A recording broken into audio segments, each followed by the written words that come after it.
भाई जितने छोटे ये हैं उतनी छोटी तालियां नहीं बजानी है। इनका जो वक्तव्य है वो बहुत ही विशाल और बहुत ही कमाल। क्या बात है, एक बार जोर से बोलिए मेरे साथ, वंदे वंदे भारत माता की। अब मैं माइक देती हूँ माधव पांडे जी को, शुरू हो जाएगी। सबसे पहले सभी को जय श्री राम। नमस्कार, मैं आपका बाल सनातनी वक्ता माधव पांडे। आज इस हिंदू सम्मेलन में हम सब क्यों एकत्रित हुए? हम सब आज एक जगह पर एकत्रित हुए, सम्मिलित हुए। आखिर क्यों एकत्रित हुए हैं? धर्म की रक्षा करने के लिए। धर्मो रक्षति रक्षिता। यदि आप धर्म की रक्षा करते हैं तो धर्म भी आपकी रक्षा जरूर ही करेंगे, क्योंकि 1000 साल पहले एक मजहबी अंधे ने आकर हमारे ग्रंथों को फाड़ा था, हमारे सोमनाथ के मंदिर को उजाड़ा था, नालंदा विश्वविद्यालय को जलाया था, सनातन को खत्म करने की तैयारी थी। लेकिन हमारे सनातन धर्म ने एक बार में हिम्मत नहीं हारी थी। और वही 1000 साल बाद कुछ मजहबी अंधे सीरिया, सूडान, गाजा में लड़ रहे हैं, झगड़ रहे हैं, मर रहे हैं, कट रहे हैं। और वही दूसरी ओर हम सब सनातनी अपनी संस्कृति और सभ्यता को लेकर आगे बढ़ रहे हैं।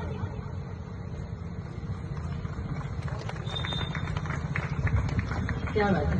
और राम कोई इतिहास नहीं जो इसे भुला दिया जाएगा। और ये तो राग है इस ब्रह्मांड का जो युगों युगों तक गाया जाएगा, जो युगों युगों तक गाया जाएगा।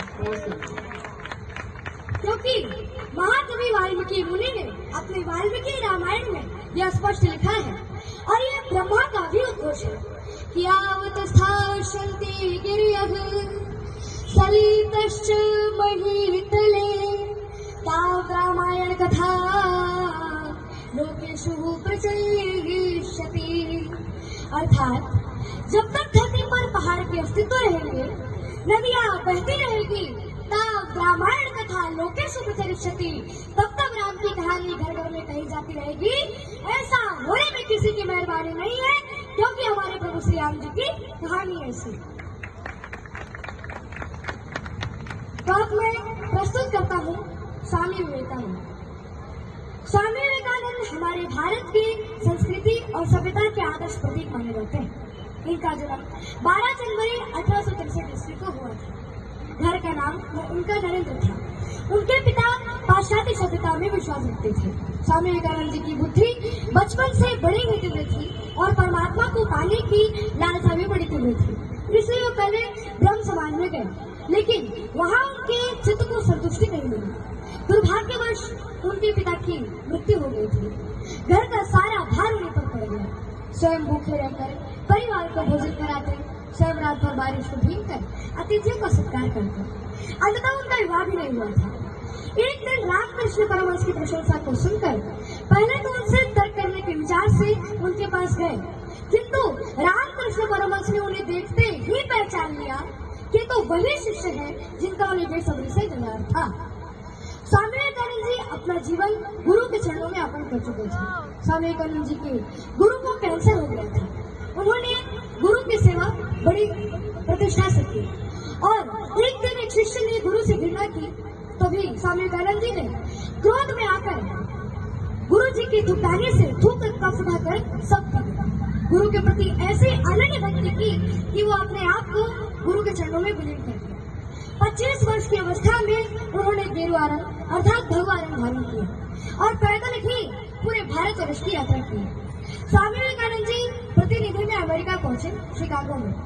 1893 ईस्वी को विश्व धर्म परिषद हो रही थी।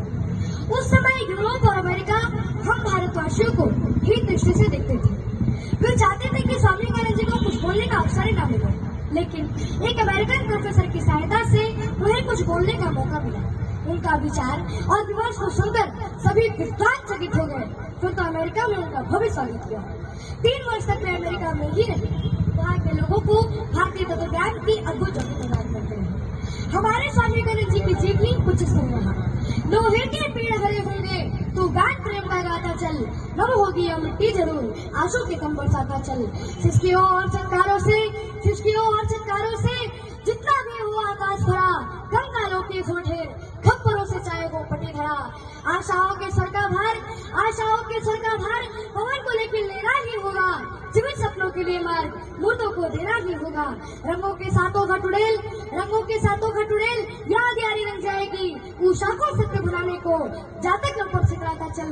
तलवार मारती उन्हें, तलवार मारती उन्हें, बांसुरी उन्हें नया जीवन देती, जीवनी शक्ति के अभिमानी यह भी कमाल दिखाता चल, यह भी कमाल दिखाता चल।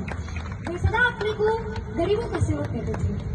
4 जुलाई 1902 को उनका पार्थिव शरीर पंच तत्वों में विलीन हो गया और आज सारा विश्व हमारे भारत के चरणों में नतमस्तक है। और अभी यहाँ पर मैं छत्रपति शिवाजी महाराज जी के बारे में भी कुछ बोलना चाहता हूँ, क्योंकि ये महाराष्ट्र छत्रपति शिवाजी महाराज जी की धरती, ये महाराष्ट्र छत्रपति शाहबाजी महाराज जी की धरती। तो अफजल खान ने धोखे से कई हिंदुओं की भी हत्या की थी और उसने संपत्ति लूटने के लिए कई मंदिर भी तोड़े थे। और इतना ही नहीं, बल्कि वही तो था उसने हमारे छत्रपति शिवाजी महाराज जी के साथ किया, पर हमारे छत्रपति शिवाजी महाराज जी ने उस पर अपने वागनेक से ऐसा घातक हमला किया कि उसकी तत्क्षण मृत्यु हुई। विश्व विदित शिवराज बलि थे, रण में कृष्ण समान चले थे, उनके सब उद्योग फले थे।